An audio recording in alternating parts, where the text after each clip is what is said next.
When people think about Saudi Arabia, they think about a young nation or a modern nation, and they forget that the first Saudi state was established in 1744, almost 300 years ago.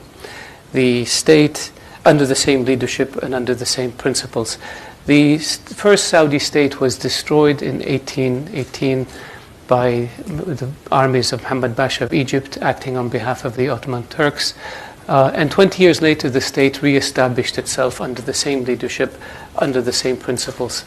In 1881, it was destroyed again through an invasion, and it was able to reconstitute itself 20 years later over the same territory, under the same leadership. I make this point because I don't believe there's another example in history where a nation, a monarchy, was destroyed and from the outside and came back and reconstituted itself under the same leadership over the same territory, not once but twice.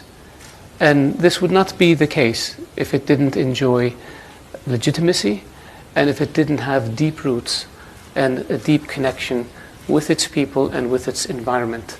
That's one thing that people sometimes looking at Saudi Arabia have a difficult time understanding. The Kingdom of Saudi Arabia is a country that's united. It's a country that's pragmatic. It's a country that has a sense of proportion and balance. A country that is non-ideological. A country that has no ambitions beyond its borders. We have enough territory. We have enough resources. We have enough people. Our desire is to live in a peaceful, secure region so that we can focus on our internal situation and improve the lot of our people. The Kingdom of Saudi Arabia's history has been one of change. If you look at the last, since the completion of the third Saudi state in 1932, the Kingdom of Saudi Arabia's history, the one constant in our history has been change. And this is another area that people, I believe, fail to fully appreciate. They think of Saudi Arabia as a conservative country that's not susceptible to change. Well, that's wrong.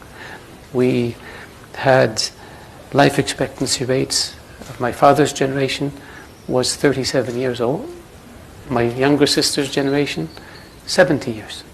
Doubled in one generation. Literacy rates in Saudi Arabia, or illiteracy rates, were 95% during my father's generation. During my younger sister's generation, 100%. In one generation, we abolished illiteracy. Education for women, which was non-existent in 1960, today 55% of college students in my country are women. Huge change. 70 years ago, we were a tribal nation with simple infrastructure. Today, we're a modern nation with a very modern infrastructure. So that's change. We built institutions, the Consultative Council, in the early 90s, 60 members, today 150 members, 30 of them are women. That's change. We adapted new laws, we adapted new regulations, and we moved at our own pace. That's change.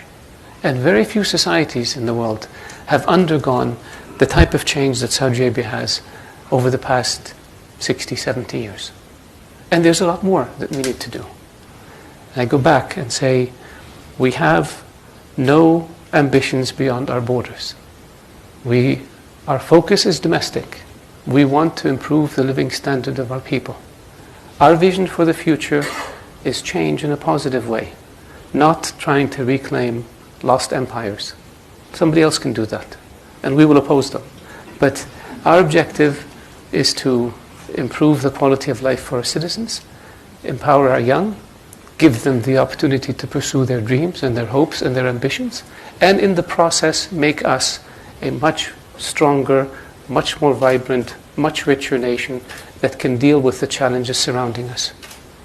That's who we are. When I look at the issue of